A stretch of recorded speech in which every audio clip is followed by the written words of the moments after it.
Well, there is a vigil scheduled in Moscow, Idaho this evening for the 4 University of Idaho students who were killed inside their off-campus home earlier this month.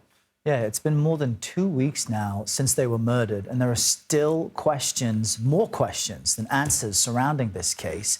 The vigil itself was postponed until after Thanksgiving, so more folks could be on campus and attend. Meanwhile, authorities continue to look for leads in the grisly stabbings. 5 vehicles were recently moved from the crime scene as part of the ongoing investigation. Our own CBS News correspondent Lilia Luciano is outside of that police tape there at the crime scene and joins us now to talk about what we know. Lilia, we can see just from the weather and the conditions that's changing as we approach December, but what are some of the biggest challenges police face in this case right now? Well, Errol, Lana, it's good to talk to you. I think the main thing in this case from, the research, the studying I've done and the people I've been talking to on the ground since we arrived this morning is just misinformation, speculation. This is obviously a very high profile crime that has sparked the interest not just of this small, relatively small college town community, but of course of every parent with college kids in America.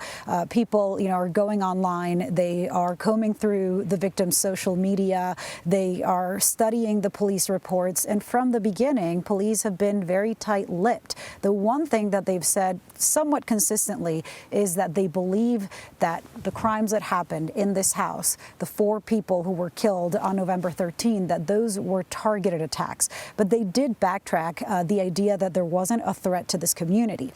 Of course, initially when they said that, that raised a lot of questions. And so people started speculating, who could it be? And they start looking at people around the victims, at their acquaintances. And so a lot of that, misinformation or just speculation, even if it's, well-intended, has really filtered through the narratives, the multiple changing narratives of this case and this story. And so police have had to continuously come out and, really myth bust, if you will, all of the people who have appeared on social media as possible suspects, people at home are saying, could it be this person?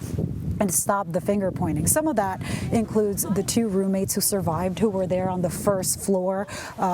Also, an ex-boyfriend of one of the victims who received multiple calls from Kaylee Gonsalves's phone and Maddie, her roommate's phone.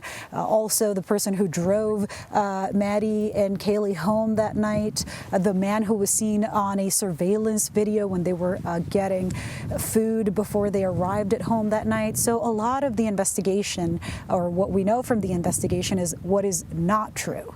What police have said, we don't have evidence to support that or have ruled out those possible or non-suspects. But other than that, they've been incredibly tight-lipped about what they know.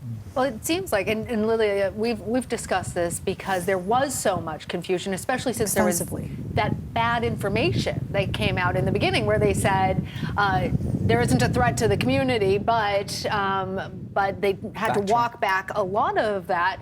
So where does the investigation stand now as they've tried to eliminate some of the confusion that came from those early missteps? Well, right now they are studying thousands of tips that have come from the community. They are studying hundreds of pieces of evidence that they've gathered from here. As you mentioned during the intro earlier, they took away the cars of the victims.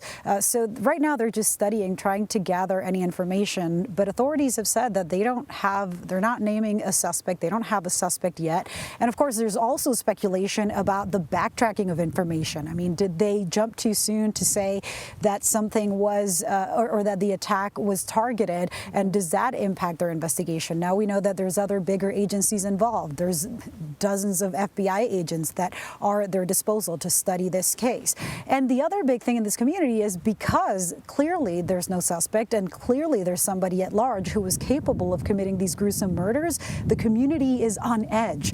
Police this week said that they have been receiving an unusually high number of calls for suspicious activity, suspicious people. So people, are frightened. And because of that, a lot of students did not come back to campus. The University of Idaho is offering online or virtual learning for those students who did not want to return, or parents who did not feel comfortable sending their kids back after the Thanksgiving break. But there's still a lot of people in this community. And of course, as you can imagine, a lot of people are frightened. Yeah, a lot of questions, a lot of concerns. Lilia, thank you.